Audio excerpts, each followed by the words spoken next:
Hello everyone, my name is Okwandi and I'm the Solutions Engineer at ElectroNeek. Today I'm going to be giving you guys an overview of our ElectroNeek Studio Pro. Our ElectroNeek Studio Pro is a RPA IDE that is used for managed service providers and developers to create robotic process automation. There are so many different avenues and aspects of automation, and I definitely am going to enjoy showing you guys the abilities that ElectroNeek has today. So let's go ahead and jump into ElectroNeek Studio Pro. Once you go ahead and click Authenticate, you'll be met with your login screen.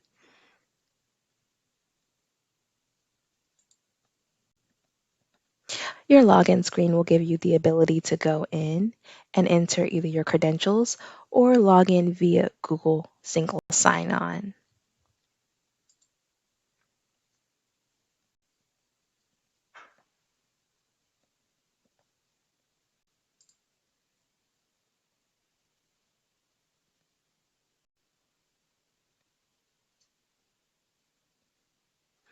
Once you get logged in, you'll be met with the licensing that you're issued, as well as the ability to go in and have your side panel showing credentials, services, web browser, proxy settings, certificate settings, execution settings, and interface. So let's go ahead and get into some of this information here.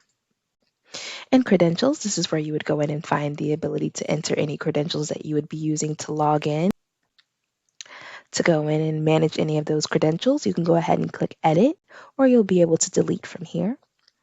If you needed to add a new login and password, you would click Add New Login and Password, enter your service, whether that be Salesforce, whether it's Google, any type of service that you would be using, enter the login and the password and click Add. In your services, this is where you would find the ability to connect via Google and Microsoft. You can authenticate using these authenticate options here. If you need to authenticate to the Abby OCR, you can enter your application ID as well as application password. Click Authenticate and you'll be connected. For your web browser settings, this is where you'll find the browsers that are able to be used within the ElectroNeek Studio Pro. We do support Chrome Native, Edge Native, Chrome Selenium, and also Internet Explorer. And you have the ability to select the checkbox stating to do not close the browser after execution of a bot. In your proxy settings, this is where you'll be able to find your proxy server deactivate options. You can enter the information here and choose what type of proxy servers that you would like to be deactivated, and that will be deactivated within your Studio Pro. For your certificates, this is where you would find the ability to ignore email certificate verifications and also ignore HTTPS certificate verifications. If you needed to add a new certificate, you can go in and hit Add Certificate. You would select the name, the PIM file, also specify if it's a .crt and .key file or if it's a .pfx file. You would choose the path to those files and enter your passphrase and click Add.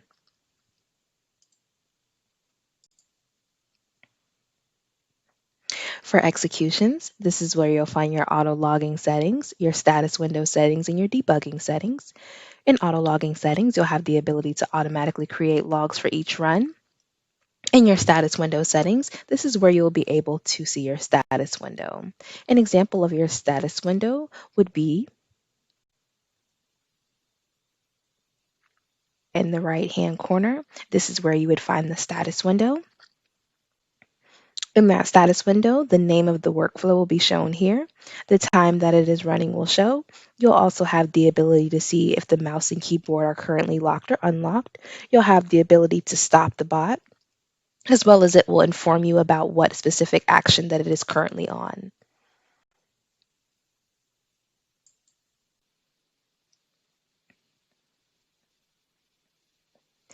In debugging settings, this is where you will find the ability to select the box that states do not minimize Studio Pro while debugging. This will leave the Studio Pro console up as the debugging is taking process. In your interface settings, you'll find the ability to change your interface language. We support English, Russian, Spanish, German, French, and Portuguese. You'll also have the ability to go in and change the interface theme from dark to a light theme. This is very beneficial for users who tend to work in well-lit areas.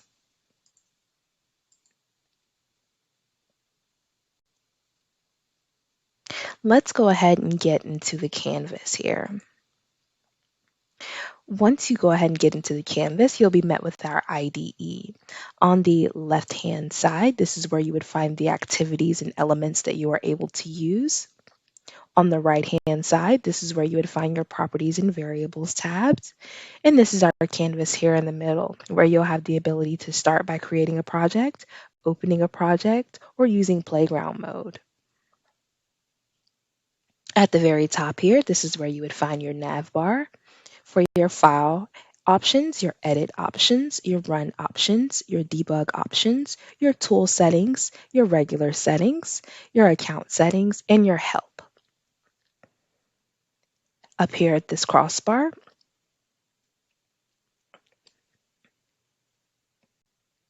this is where you'll find the ability to go in and open a new project or create a new file.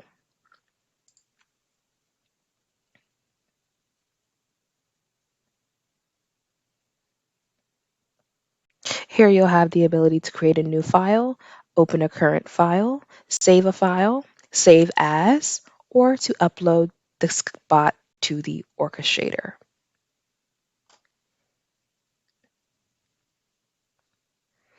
Let's go ahead and get into some of the project settings here. Once you go ahead and hit create a project, you'll have to name your project. Choose the location of where that project will be stored.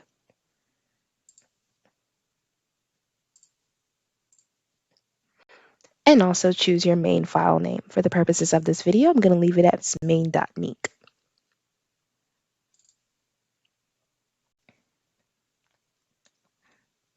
All right, once you go ahead and get into a project, if you need to use your magnification settings here, you can do that by either zooming out or zooming in. You also have your capabilities to undo and redo. You have your recorder settings, the ability to use snap to grid, and your grid toggle settings here. Once you go ahead and open up that project, you'll see next to the Activities and Elements tab that a Project tab also populated. This is where you would go in and find all of your project elements and what they contain. These are populated as folders in which you can use drag and drop capabilities from opening new files and dragging files inside, or you can also remove files and place them outward into another file by using that drag and drop capability.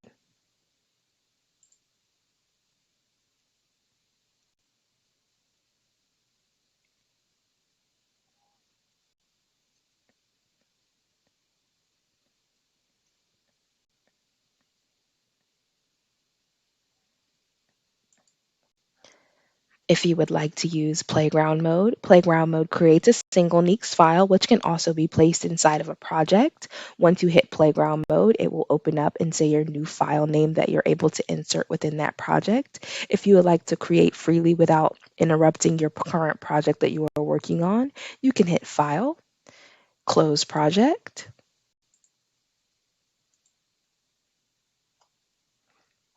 and that project will be closed. And you can go into Playground mode and create freely from there. On the left-hand side here in your activities, again, you'll find all of the automation that you'll be able to use in these activities. You'll find your general GUI automation, as well as your OS automation and Microsoft Office capabilities. You'll have your web automation and your Citrix and RDP capabilities, your programming factors, your email activities and spreadsheets. You'll also have your manipulations with document processing and using connectors. So let's go ahead and dive a little bit deeper into some of these activities. In general, this is where you would find your logic and human in the loop activities and also your block input. In logic, you'll find things like your counter statements, such as if then, also your do while ability. This is where you're going to find a loop that's going to be able to iterate through certain pieces of information and give you an outcome.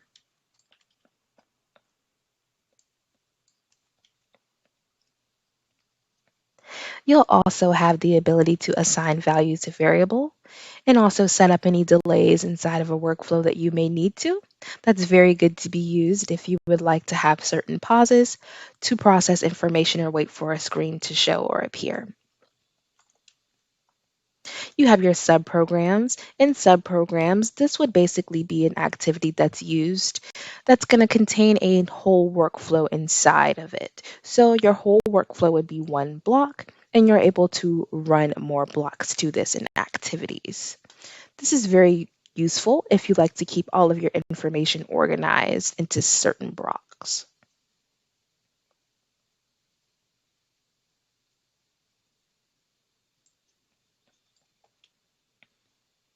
In logs, this is where you will find the ability to log to file as well as console log. You also have the ability to go in and open applications, how that would be used. You'll go ahead and pop that out, and you would select the application in which you would like to open and run that along in your workflow. If you need to set any launch parameters, you can set that there. You also have the ability to set up a to-do block. This is basically used as a comment block. This can be any instructional that you may like to.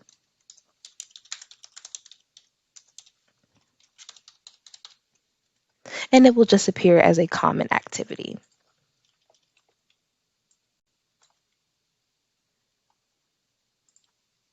In Human in the Loop, this is where you will find the ability to go in and set up your attended bots. If you need to set up an input to dialogue, this is going to allow a user to input a text. So an example of that would be you can ask a question, setting up that unattended bot. I'm going to put, "Are you there?" It's going to record the user's input as a variable that you can use within a flow. And you can also set up counter statements within that. And I'll show you an example here. So I'm going to go ahead and run this.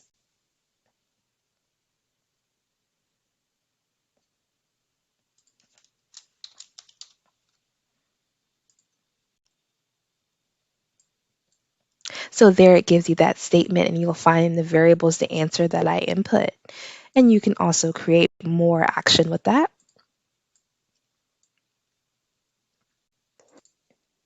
By using that if then counter factor, you're able to pull more information regarding those results. For example, you can say if, open that condition builder there, use that variable. That variable stated that we got a user input. If user input is equal to yes, we can perform another set of actions.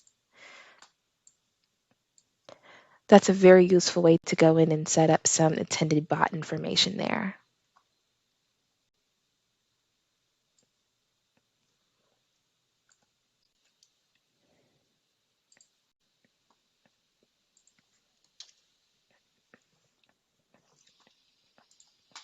You also have the ability to go in and use radio buttons. So if I were to change this to a radio button,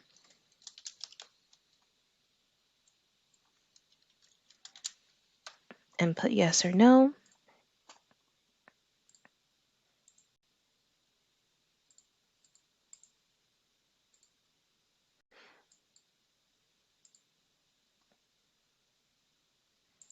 it would also populate a user input.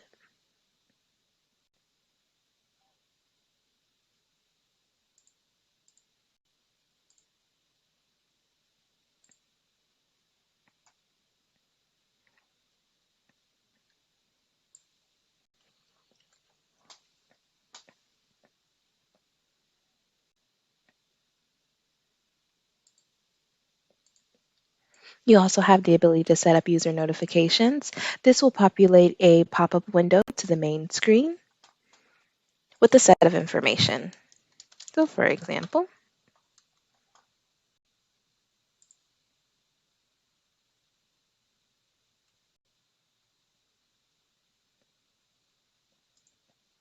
it populates hello. You can click OK. You can also set up time delays to close after a certain amount of seconds.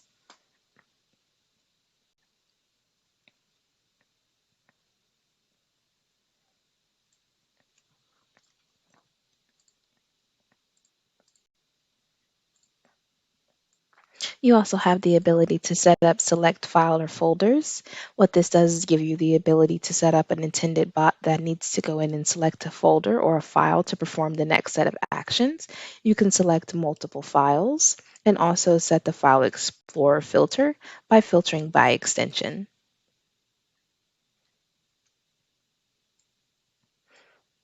This will return that value as a variable in selected files and where you'll be able to use that variable.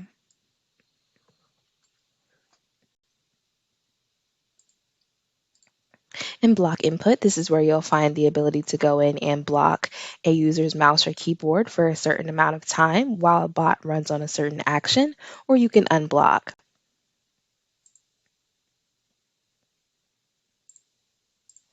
In GUI automation, this is where you would find your mouse and keyboard capabilities, such as clicking on elements and coordinates and reading checkbox states and setting states. You're also able to select list items. In your keyboard options, you'll find the ability to input to desktop apps and send hotkeys. This is where you'll be able to send your control V if you needed to. So for example, if you're working in Excel and you want to automate a couple of those hot key factors that are used within Excel, you're able to set your key point and also choose what you would like to put inside of your sender, and you'll be able to execute that within a workflow.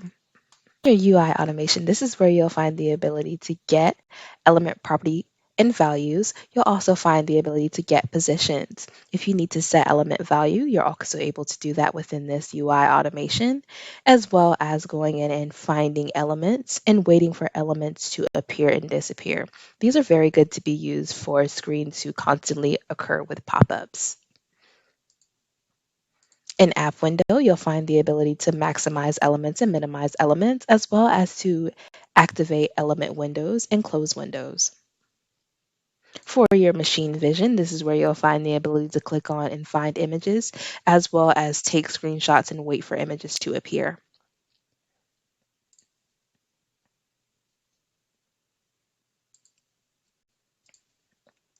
In your OS automation, this is where you would find all the automation regarding your operating system. You have abilities with files and folders, such as appending to files and reading files. You also have your copy, create, and delete files. You also have your functionality with finding files and information, as well as moving files and overwriting them. If you need to list directory files, you'll be able to do that here and also create directories. You have the ability to zip and unzip files directly within a workflow and set up file triggers. For your credentials, you have the ability to get password and usernames.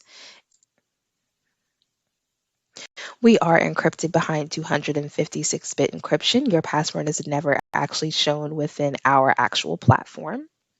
Jumping into some of your clipboard functionalities here, you'll find the ability to read and clear clipboard as well as to copy to clipboard. You do have system functionality. You can use your command prompt activity. This will allow you to execute command prompt features as well as find and kill processes and shut down computer functionality. That's very good for your end of the day tasks, so you can go ahead and set up a bot or algorithm to run and then immediately shut the computer down after that specific workflow has been performed. In Microsoft Office, I do like to point out that with ElectroNeek, you do not need to have any Microsoft Office capabilities such as licensing or software on your actual machine or device to utilize these activities. In your Word functionality, you'll find the ability to read and write Word files as well as append to Word file. If you need to replace words in a template, you're also able to do that there.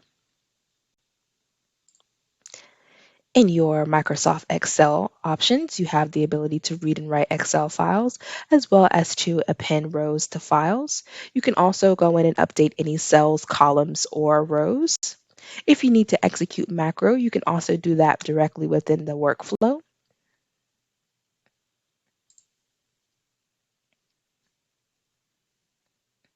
For your Microsoft Outlook and Office 365 capabilities, we have the ability to go in and read and send emails. If you happen to use a different email provider than Microsoft or Office 365, you can use your regular email capabilities here. This is where you'll be able to set up your Google Gmail or your Hotmail or any other mail platform that you use. In web automation, this is where you would find the ability to interact with your web browser. For your web browser, you'll have the ability to go in and open a URL as well as close a browser. You can also find iframes and execute JavaScript directly within a web page. If you need to use scrape structured data, this is going to create an activity that's going to scrape all of the elements off of a web page that you specify, and it's going to pull those into a data relations file. And that data relations file is going to be saved as a table that you are able to use and read.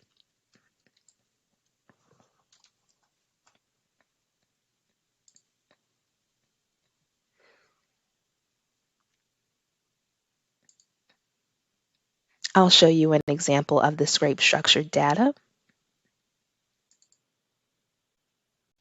So this will be an example of the scrape structured data. So this is going to read an Excel file of random keywords, save that Excel file content as a variable, iterate through each row of that Excel file, and open an individual URL for each one. For each one, I'm going to scrape the structured data being the title, the summary, the source, the date, as well as the link, and it's going to save that into data content. And I'm going to have it go in and replace my sheet name with the name of the actual keyword and save that to a table. Right. Under mouse, you'll find your mouse, keyboard, and UI capabilities. You'll find some of the same capabilities that we've seen earlier in your GUI automation, such as clicking on elements and hovering over elements. You also have the ability to use drag and drop elements and select list items. In your keyboard functionality, you'll find the ability to input to browser as well as send hotkeys directly. And in your UI, you'll be able to get and set element properties as well as get and set element values. If you need to find an element, you'll be able to use the activity there or wait for elements to appear or disappear. We do have connections with Citrix and RDP. In Citrix and RDP, we have surface automation as well as terminal automation. In surface automation, you'll find your ability to click on and find images and also take screenshots and wait for images. In terminals, you'll be able to input from keyboard and read text from an area, as well as wait for any text to appear. We do have capabilities involving programming. You are able to execute JavaScript code and execute Python directly.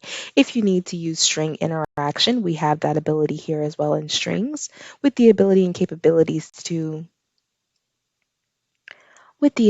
go in and find text and extract text. If you need to interact with dates and times, we have the ability to get current time and calculate dates. You also have the ability to calculate date differences and export to different formats and set up time checkers if you need to. We have full API capabilities supporting HTTP requests and also getting authorization tokens. If you needed to set up your HTTP request, you can enter the URL and the method as well as the authorization header, any additional headers that are needed, any query or body parameters or certificates, and you'll be able to have access to that being a value as a variable now. You're able to go in and get those authorization tokens by entering the authorization URL and toke URL, and also entering the client ID and client secret. If you need to enter the scope and the state, they will be listed here as well. Those will also be returned as a variable. We do have the ability to go in and connect to a database. If you needed to connect to one of the databases here, you can use the selective list options. If you use a database that is not in these list options, you can go ahead and set up your database here by entering the host name and the port name, as well as your login information. You can also execute query directly within a workflow as well.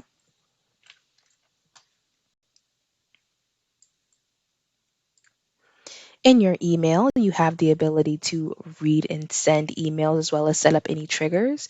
You also have the ability to go in and use the for each email activity. This is going to iterate through a series of emails, which you have specified by using the filter parameters. You can go in and set your login. If you need to add a new account, you'll have that button there. Enter your server settings and the server type, as well as the date ranges which you would like to search from. If you need to filter by status, you're able to filter by unread only and starred only. You also have the ability to mark as read down here. If you need to filter by content, you can go to subject contains, enter what the subject may contain, as well as the body containment. If you need to enter the sender, you'll have the ability to do that as well. For your download options, you have the ability to download attachments. You also have the ability to download original emails. In mail folder name, this is where you'll have the ability to search via folder or folders. You can separate the folders by entering the dash in there. If you needed to set up any email limitations, you can set up the number of emails in which you would like to iterate through. And you also have the ability to put a range in between.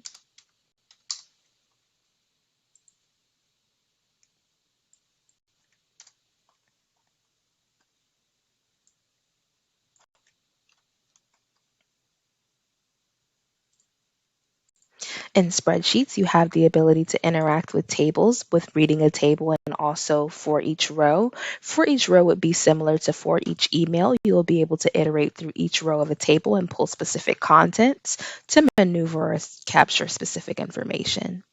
You also have the ability to remove any empty rows and save to table.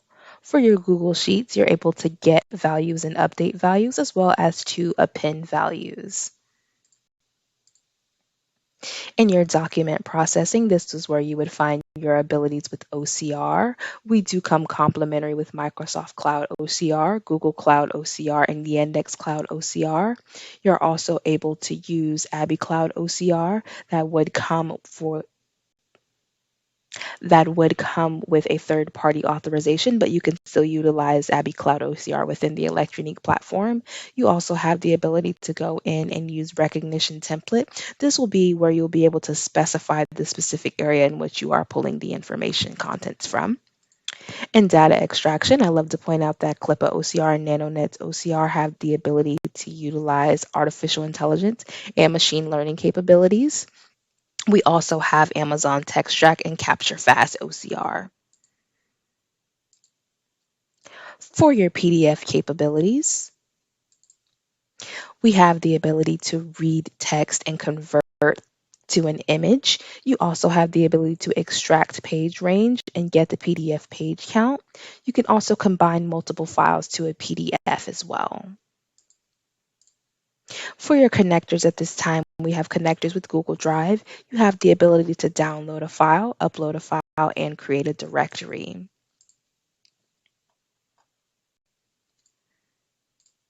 For your perimeters panel, I wanted to point out a couple of things, is that for each activity, we actually have a learn more on the knowledge base section. What this is going to do is give you detailed description of how to actually use and set up that activity.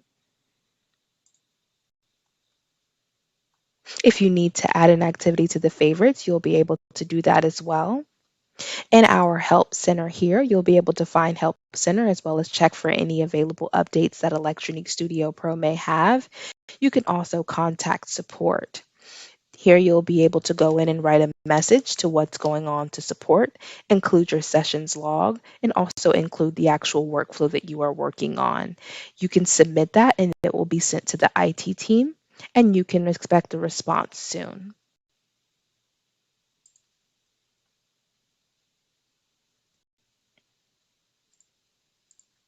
And last but not least, this is not an actual activity, but I would like to show you guys the capabilities that ElectroNeek Studio Pro has with Anti-Captcha. So we are able to go in and automatically solve reCAPTCHA V2 CAPTCHAs. So I'm going to go ahead and show you an example of that.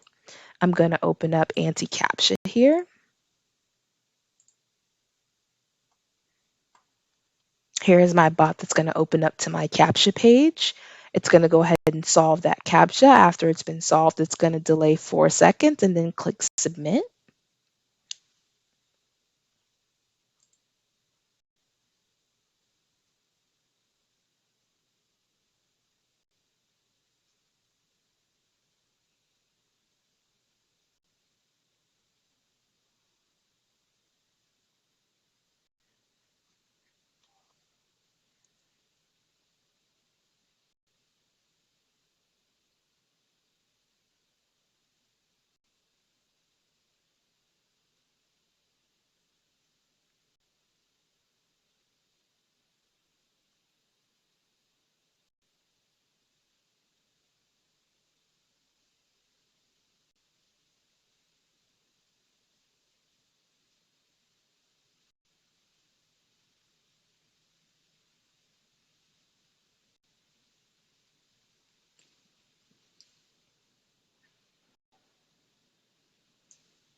All right, now that that workflow is ran, we're going to go ahead and check our copy.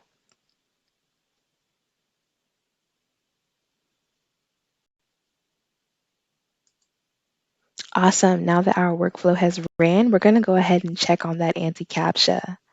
And as we can see here, it's been a verification success.